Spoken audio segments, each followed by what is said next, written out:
Welcome to Canada's ocean playground, Nova Scotia.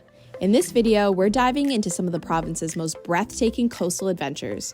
From charming seaside towns to rugged cliffs and endless ocean views, Nova Scotia is packed with unforgettable experiences. Whether you're planning your next trip or just dreaming of the perfect Canadian getaway, join me as we explore the beauty and excitement this incredible province has to offer. Halifax is a great place to start your trip and spend a couple of days exploring. I stayed at the Sutton Place Hotel, Halifax, which was centrally located in such a comfortable stay, and only a short walk to the first activity on this trip, the Harbour Hopper Tour. This vehicle behind me is called the Harbour Hopper. It's an amphibious vehicle that explores downtown Halifax on land and in water.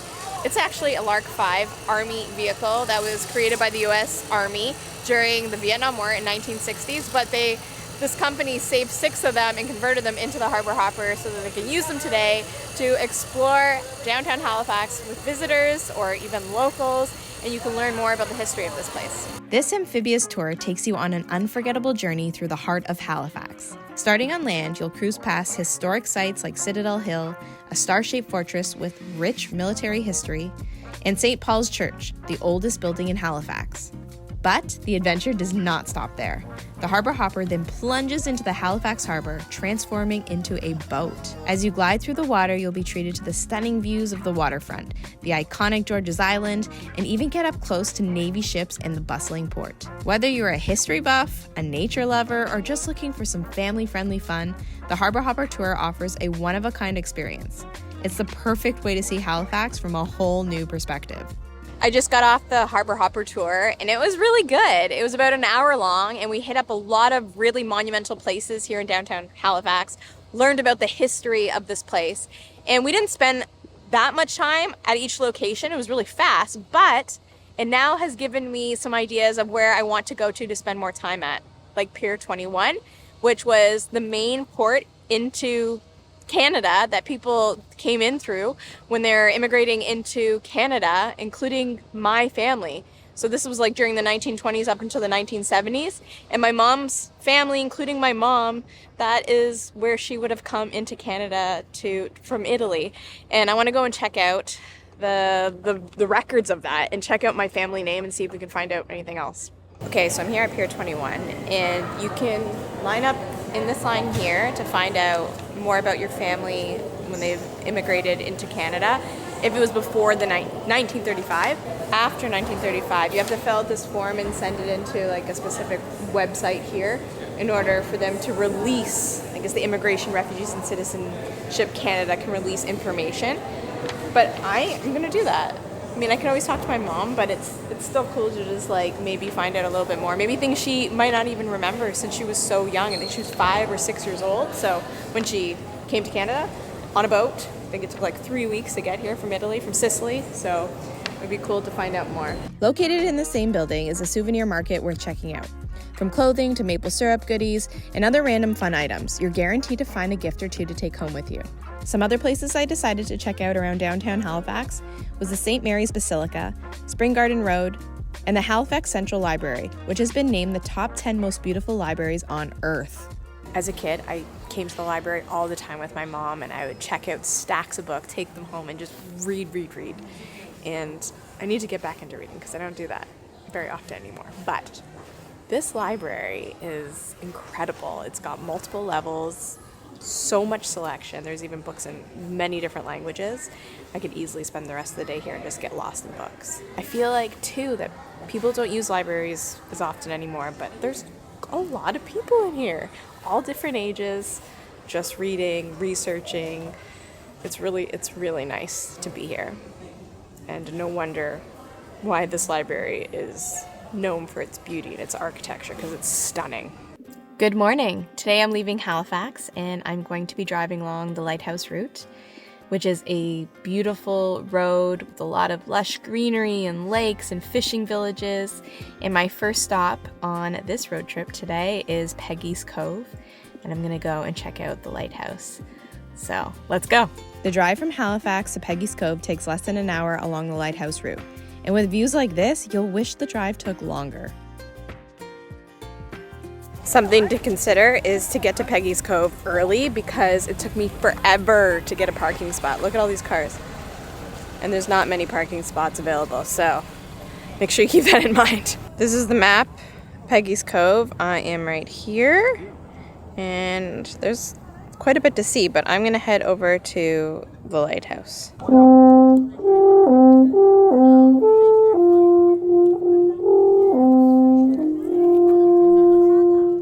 Peggy's Cove is important to Nova Scotia for its iconic lighthouse and dramatic coastal scenery, which symbolizes the province's maritime heritage.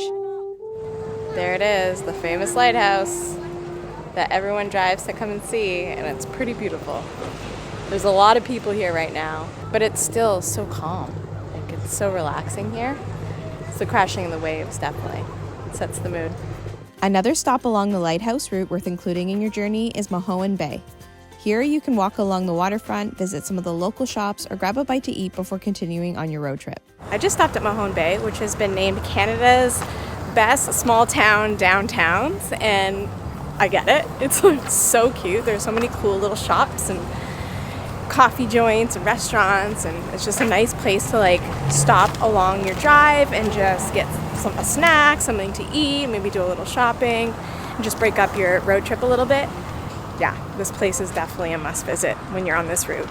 The next place I recommend spending a night or two in is Old Town Lunenburg, a UNESCO World Heritage Site. After about a 2-hour drive from Halifax, I'm in Lunenburg, and I am on a walking tour, which I think is a great thing to do when you first get to a new place, because it allows you to learn about the history of a place and kind of get your grounds, and then you can go off and explore on your own. But with a guided walking tour, you learn so much in such a short time.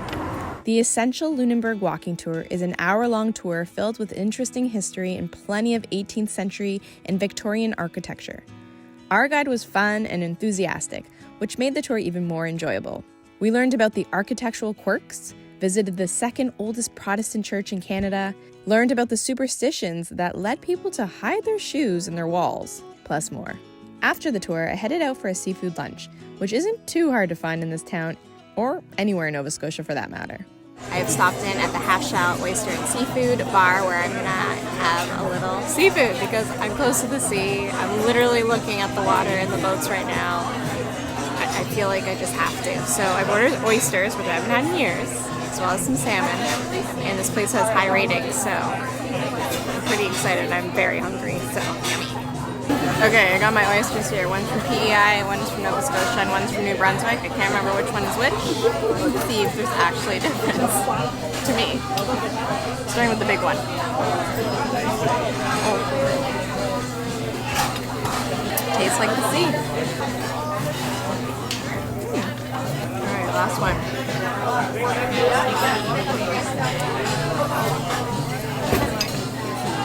They kind of all taste the same. Fishy. I like it. Salty. Good. Not great, but good. After lunch, I explored more of Lunenburg by foot, which I highly recommend.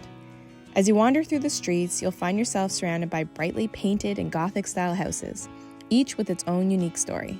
You can stroll along the waterfront, where fishing boats and sailboats add to the picturesque scene. Every corner of Lunenburg has something special to discover, making it the perfect place to explore on foot and soak in the coastal charm.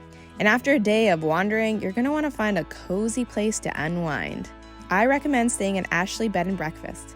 It's the perfect blend of comfort and local hospitality, offering a true Lunenburg experience.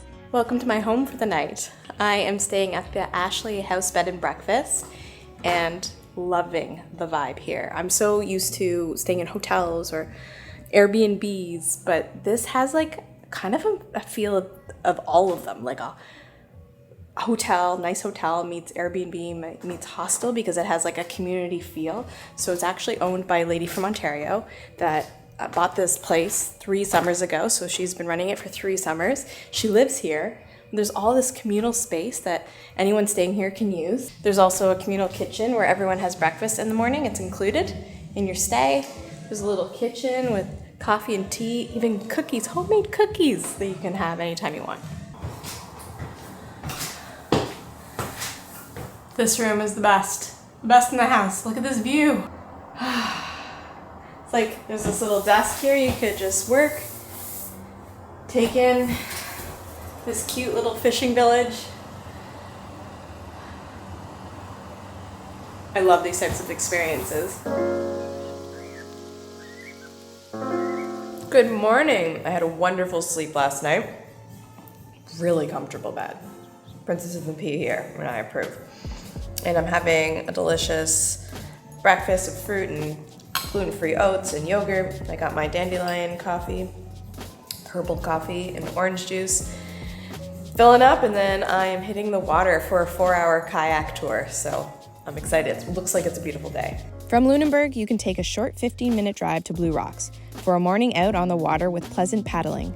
On this 4-hour kayaking trip, you'll paddle along the narrow passageways, passing dozens of islands, fishing villages, and even get a chance to see some wildlife.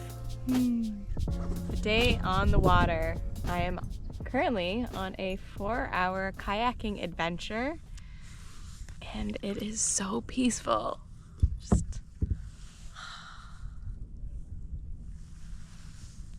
This is one of my favorite ways to be on the water because you're getting a workout, your core, your arms, but it's meditative. It feels so good, the combination. Afterwards, you're just like, ah.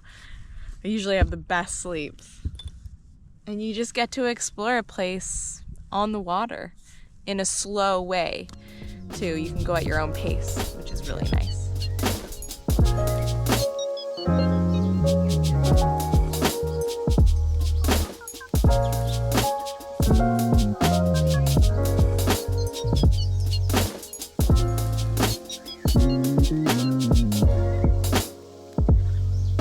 We kayaked for about 2 hours and arrived finally on Heckman's Island. We're gonna stop here, take a 20-minute break, have a little snack, and then continue on our kayak adventure.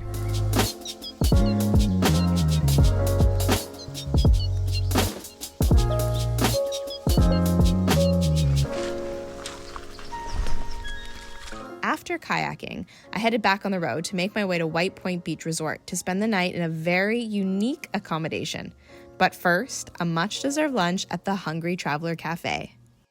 So I stopped into this place, found it on the side of the road, and they have vegan options, gluten-free options. There's this carrot dill soup, which is delicious, and this buffalo chickpea sandwich on gluten-free bread that they make here. I don't even know if I can bite this.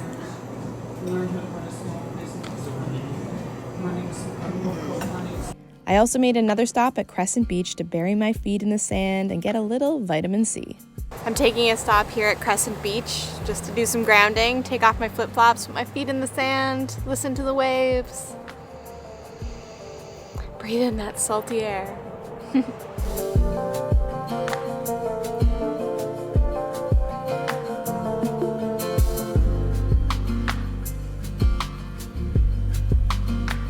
Now it's time to check in at White Point and stay in a dome. So pumped. Tonight I get to stay in this dome, and I just took a peek, just a little peek, so I haven't actually seen the whole thing yet. We're gonna do it together. Let's go in.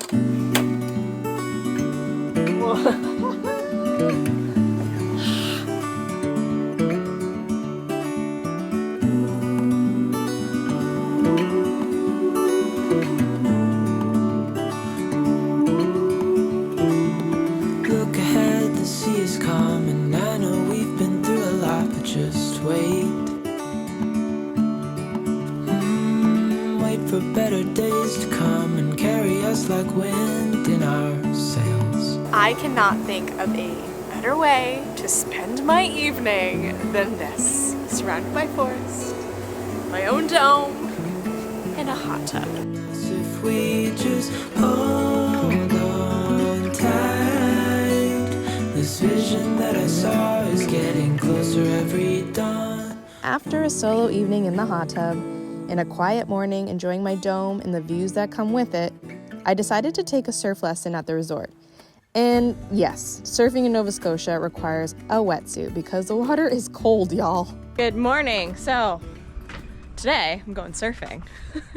And surfing here is a little bit different. It's a little cooler in the water, so I have a wetsuit on to keep me warm. And we're gonna go in.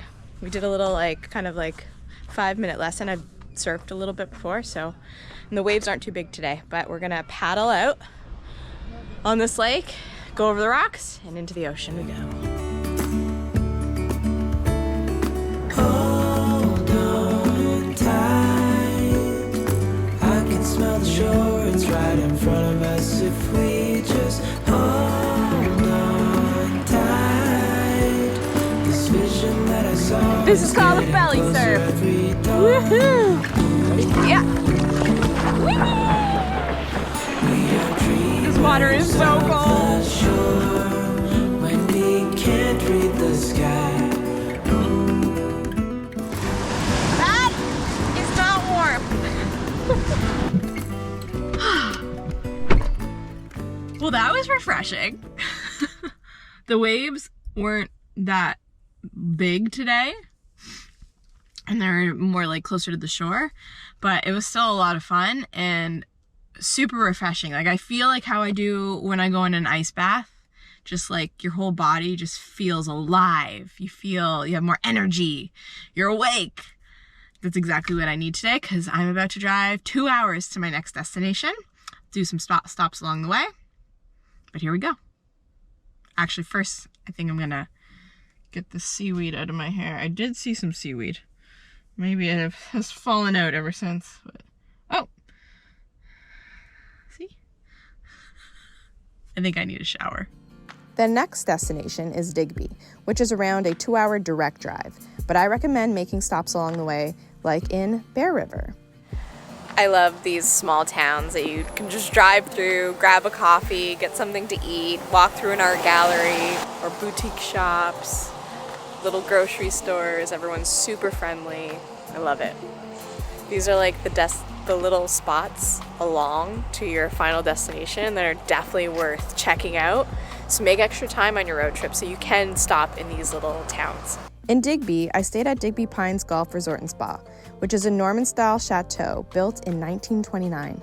I stayed in their signature suite, which was very spacious and even had a jacuzzi. And since Digby is known as the scallop capital of the world, I had to indulge myself. So I went to the Crow's Neck in town, which is highly rated. Let's give it a try. I like the presentation on the shelf. These are pan-seared, so in butter. You can get them deep fried, you can get them wrapped in bacon. I just wanted them as simple as possible.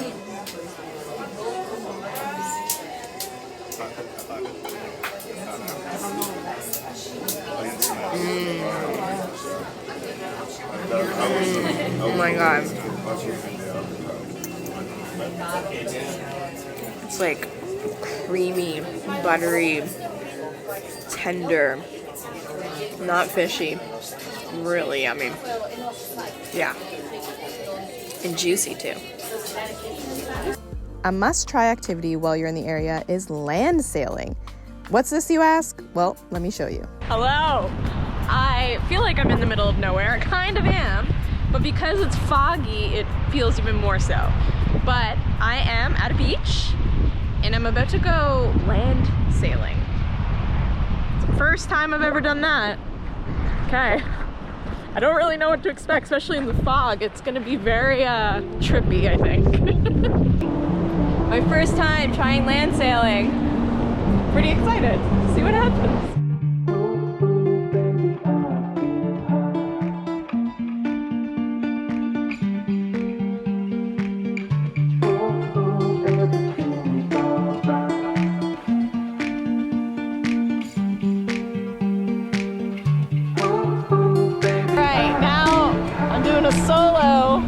Solo land sailing. Let's see what happens. Oh my gosh.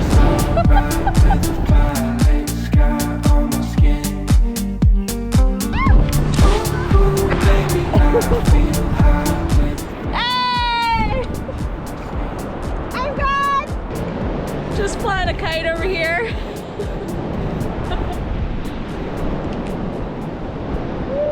It's a night of playing with the wind. There's something so relaxing about flying a kite. I really learned the whole culture behind flying a kite at the Saskatchewan Kite Festival we went to years ago. You can watch that video.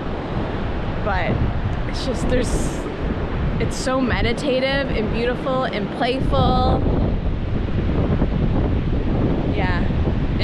there's more to it than just throwing up a kite and flying it. Like, there's just a lot more meaning behind it and a whole culture behind it, which is really cool. 45 minutes from Digby is Petite Passage, where you can go on a whale watching tour, which you definitely need to include during your stay in Nova Scotia. I am currently on a boat, whale watching, and you never know if you're gonna see something. You always gotta cross your fingers because it's nature. You can't predict if you're gonna see anything, but I'm really hoping we do. I'm feeling good. I'm feeling good that we see a humpback whale today.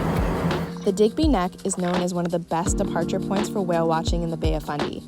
And after an hour on the water, we finally saw a humpback. There he is.